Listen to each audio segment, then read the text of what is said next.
இன்றைக்கு 4 முனை போட்டி 5 முனை போட்டி என்று நம்முடைய கூட்டணி கொள்கை கூட்டணி, எல்லோருமே ஒத்த கருத்துள்ளவர்கள். கொள்கையால் வளர்ந்த இயக்கங்கள் இங்கே மேடையில் அமர்ந்திருக்கிற மாவட்ட செயலாளர்கள், மாவட்ட தலைவர்களுடைய சார்ந்திருக்கிற இயக்கங்கள் எல்லாம் கொள்கை ரீதியாக மக்களுடைய பிரச்சனைகளுக்காக, உரிமைகளுக்காக போராடுகிற, வாதாடுகிற, பல்வேறு திட்டங்களை நிறைவேற்றி தருகிற இயக்கங்கள் இங்கே நாம் கூடியிருக்கிறோம். ஆனால் எதிர்முகாமில் மதவெறி கொண்ட பாஜக, அவர்களுக்கு ஜால்ரா போடுகிற அதிமுக இங்கே குறிப்பிட்டார்கள். நாடாளுமன்றத்தில் சிஏஏ திட்டம், இஸ்லாமியர்களுக்கு எதிரான திட்டங்கள் எல்லாம்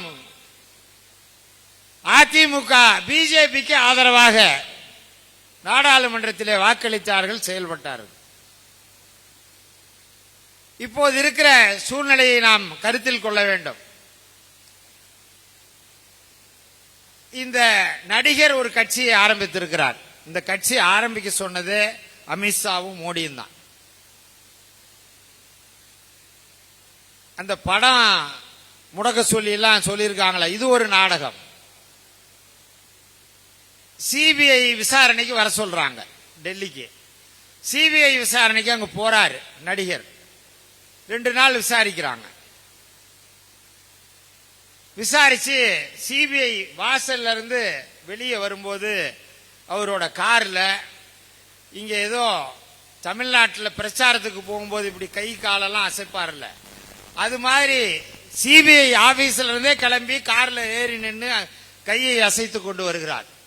நாம் எல்லாம் ஒரு சாதாரணமா போலீஸ் ஸ்டேஷன்ல விசாரணைக்கு கூப்பிட்டா ஒரு அச்சத்தோட போவோம். என்ன பண்ணுவாங்களோ தெரியல, ஏதாவது கேஸ் பதிவு பண்ணிட்டா ரிமாண்டுக்கு அனுப்பிடுவாங்க, இல்ல சில சூழ்நிலைகள்ல கொஞ்சம் அச்சத்தோட போவோம். ஆனால் அவர் 2 நாள் விசாரணைக்கு பிறகு பெரிய வெற்றி அடைந்தது போல வருகிறார். அவருடைய செய்கை எல்லாம், நடவடிக்கை எல்லாம் அப்படி இருக்கிறது. அவர்களுடைய அமித்ஷா மோடியினுடைய கட்டளை என்னவென்றால், நீ மதச்சார்பற்ற முற்போக்கு கூட்டணி எதிர்த்து நீ தனியாக போட்டியிடு, சிறுபான்மையினருடைய வாக்குகளை, கிறிஸ்தவர்களாக இருந்தாலும் இஸ்லாமியர்களாக இருந்தாலும் அவருடைய வாக்குகளை பிரித்தால் மதச்சார்பற்ற முற்போக்கு கூட்டணி பலகீனம் அடையும் என்கிற நோக்கம்தான் அமித்ஷாவுக்கும் மோடிக்கும். எனவே அந்த அடிப்படையில் இன்றைக்கு களம் இறக்கி இருக்கிறார்கள். அதற்காக தான் நான் நம்முடைய தோழர்களை எல்லாம், நம்முடைய நிர்வாகிகளை எல்லாம் அன்போடு கேட்டுக்கொள்கிறேன். 18 வயதிலிருந்து 25 வரை 30 வரை இருக்கிற நம்முடைய இளம் பெண்கள், இளைஞர்கள், அவர்களிடத்தில் எடுத்து சொல்லுங்கள், அது சினிமா நிஜமல்ல, அது ஒரு மாயை. நம்முடைய கூட்டணி ஒரு நிஜமான கூட்டணி, நடைமுறையிலே பிராக்டிக்கலாக இருக்கிற கூட்டணி நம்முடைய கூட்டணி. அது ஒரு மாய தோற்றம், மின்னலை போல மறைந்து விடுகிற கட்சி அது. அங்கே இருப்பவர்கள் எல்லாம் அதை போன்று இருக்கக்கூடியவர்கள். நாளை துண்டை காணோம் துணியை காணோம் என்று சென்று விடுவார்கள். மக்களை பற்றி அவர்களுக்கு கவலை இல்லை.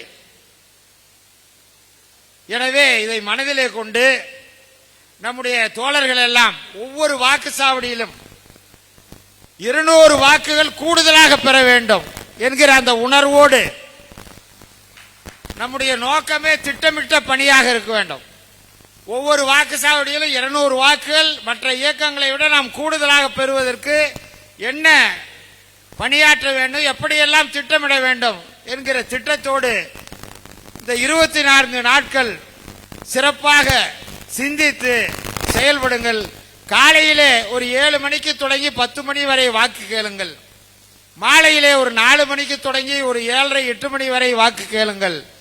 இந்த தொகுதியை பொறுத்தவரை 50,000 வாக்குகளிலே மாபெரும் வெற்றி வாகை சூடுவோம். நம்முடைய மதச்சார்பற்ற முற்போக்கு கூட்டணி வேட்பாளர் ஆரியர் சகோதரர் லோகநாதன் அவர்கள் உதயசூரியன் சின்னத்திலே 50,000 வாக்குகள் வித்தியாசத்திலே மே 4ஆம் தேதி வெற்றியடைந்தார் என்கிற செய்தி நம்முடைய மாநகரத்தையே ஆச்சரியத்தில் மூழ்கக்கூடிய அளவிற்கு உங்களுடைய உழைப்பு இருக்க வேண்டும் என்கிற அந்த உணர்வோடு சூளுரைத்து பணியாற்றுங்கள் என்று கேட்டு நிறைவு செய்கிறேன். நன்றி, வணக்கம்.